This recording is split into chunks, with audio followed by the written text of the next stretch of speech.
George, you're back and forth with Aiden Hutchinson last game. It looked like it was a lot of fun for you. Was that one of the more enjoyable matchups you've had in your career? I enjoy good banter with everybody. I wish I would show you guys most of my mic'd ups because I have a great time talking to people out there. But for that one to get on, it was very fun. You know, proprioception. It was like, perturbation, whatever. Tomato, it is what it is. But yeah, that was a fun exchange for me, especially because he's a Big Ten guy. I mean, you got him on his back as well. I did, yes. Proud of that. Yeah. No, I mean, anytime you can take a defensive end and put him on his back is a very good feeling. I was going to say, how often do you learn vocabulary from defensive ends? Yeah, that was definitely, you know, I've heard the word before. I've never used it in a sentence. But, you know, hey, some guys, it's different. Some, you know, people's vocabularies are just different sometimes. George, what happened to your toe? Any concern? I would say, taking a page out of my hockey friend's playbook, I would say it's a lower extremity injury. Okay. That's about all I'll say about it. Okay. Any concern though? No. George, you seemed like you were trying to keep it light on the sideline with Brock, and you made me laugh, but he just wasn't going for it. I mean, he was just so serious. Not wrong. Is that just kind of his mode? Yeah, I'd say Brock's always dialed in, and I say to you guys multiple times, like when he's on the football field, like you guys don't get to see that part of him, like because he's always very, you know, he's lighthearted when he talks to you guys, very humble, you know, takes everything, he answers every question honestly, and then when he's on the football field, there's this different switches flipped. So I realized I had to change my tactic of talking to him, and it just had to be a little bit different to have that conversation with him. George, seems like they have a lot of attention on them, whether it's Travis and Taylor or Patrick Mahomes' commercials, Andy Reid's commercials, things like that. Do you guys enjoy sort of being more under the radar and going to this? And I would say Andy Reid's his bundle commercial with the chicken tendies is one of my favorite commercials in the NFL. Absolutely fantastic. He does a great job with those. Yeah, I mean, it is what it is. Like the Chiefs are in their fourth Super Bowl in 5 years, and they should have all that attention. I think it's something that they're very used to, though, and I don't think it's any type of distraction for them. And I don't think, you know, while we might be under the radar, I guess, to, you know, people on the outside, I think the Chiefs are very aware that we're not under the radar at all. George, if you go back and you talk to some of the guys that went to junior college with Brandon Aiyuk, and they ask them about that catch the other night, and they're impressed, of course, and then they'll say, man, we saw that all the time in practice. Curious, does that sound like an exaggeration to you, or do you see Brandon do those kind of things all the time? I mean, you guys are always out there at OTAs and training camp. Like, you guys see it.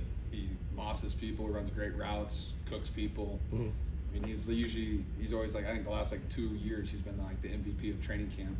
So yeah, I mean, he does it on a consistent basis. You see him run routes in the off season, he does it. Training camp, he does it. All throughout practice the entire season, he's always making plays, always routing people up. So it's just like what he does every single day. Then he goes out there and it's just second nature to him, and that's the best possible thing for football players. Just when you can do those plays all the time, and when you finally get the opportunity, it's not foreign to you. You're not making anything up. He's just ready to go, and it's exactly what he's ready for. When you get to Vegas next week, what mindset do you have between balancing an appreciation of being on the Super Bowl stage and also just focusing on getting your job done? You talking about game day or throughout the whole week? Through the week. I mean, pretty easy for me. Like, I'm gonna stick to my routine as best I can, and you know, we're busing to UNLV or going to whatever media stuff we have, obligations, that stuff. But I mean, my message to everybody is just stick to your routine. We've done as best you can. If you wake up at a certain time, continue to wake up at that certain time. Hey, on Wednesday, if after practice you do some body maintenance and you go home, you sit on your couch and watch TV. Hey, why change it up? Like, you don't need to go get dinner. You don't need to get dinner with your agent. You'll see him next week. Right. Like, you don't need to do anything extra. Just do what you've been doing, what's been working for you, and celebrate when you're done. So kind of sequester in. Just do what you've been doing the whole season. Don't make anything up. Like, that's my thing. Like, yeah, Vegas, the street, the strip, all the lights. It is what it is. But what's really cool would be winning the Super Bowl. Anything else before that is, who cares really? What do you see from this Chiefs defense? What makes it so tough? Chris Jones is really good at football. Every time you give him a one-on-one, he seems to dominate it. You put him out on the edge versus the tackles. He does a really good job over there. They usually go out the right tackle. So he does a really good job just doing that by himself. And then because of all the double teams, it frees up all the other guys on the D-line. 32, Bolton, I think is his last name. I think he's one of the most underrated linebackers in the NFL. I think he's really good in coverage. He flies around. I think he doesn't get the recognition for it, I don't think, because of there's a lot of other linebackers that play at a high level too. And then when you think of the Chiefs, you usually just think about Mahomes and Kelsey.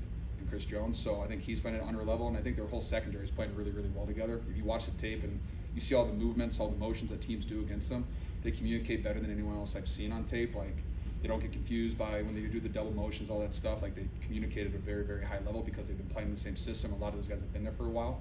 So it's like you have a vet team who's played a lot of games together.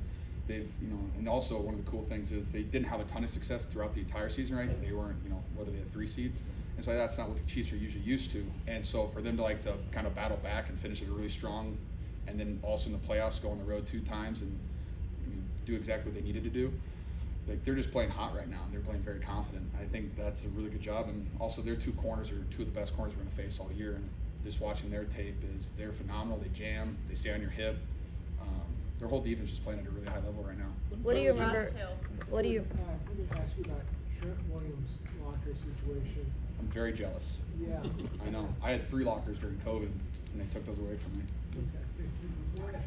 Does it say something about just his standing? I mean, it doesn't seem that could be viewed as this guy's kind of a prick, but You say that to Trent. No, exactly. Yeah. No, but it Hey, doesn't seem hey, Trent. Eric says you're cool. That's crazy. It seems Yeah. like no one begrudges him that, and it speaks to maybe his standing on this team and what he's accomplished. I don't know. Is there some symbolism to it? He's larger than life. He has a silverback gorilla tatted on his back, and it's on his private jet. It's Trent Williams. He can do whatever he wants, and I don't think anyone really cares. He's got so much stuff that if you were to give someone else that locker, his stuff's going to be in their locker regardless. So just give the man 2 lockers. If you want to give him 3, don't care. He has it fenced off like it's a club. It's perfect. It's everything that is Trent Williams, and he deserves it as well. I would like a second one though. I'll talk to him about it. Fred and Nick kind of indicated yesterday they maybe were a little naive because they got to the Super Bowl their first couple of years, and then took it for granted thinking they could get back so easily. What's been the hardest part of this climb to just get back to this point for you? Well, there's a lot of guys that you lose, after a Super Bowl year. A lot of coaches that get picked off and taken to other teams, and so you have to find out ways to win. It's like, yeah, we're very confident going into the 2020 season. We're confident going into every season, but you're replacing a lot of guys. You're teaching new guys that come in, the culture of the team, the style that we play. Coaches are kind of learning it, so there's just a lot of moving pieces 24/7, and it's kind of on the guys that we have here and Coach Shanahan, and John Lynch to figure out how to keep that the way that we want it to be, but also evolve and adapt. And winning in the NFL is really hard. It just is.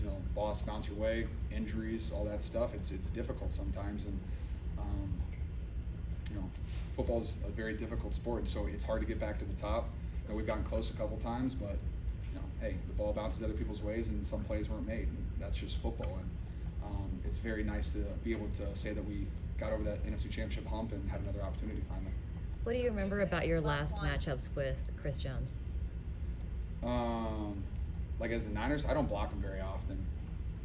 Maybe once in a while. I would just say he is a very dominant player. He's incredibly physical. He's huge. He's very hard to block one-on-one.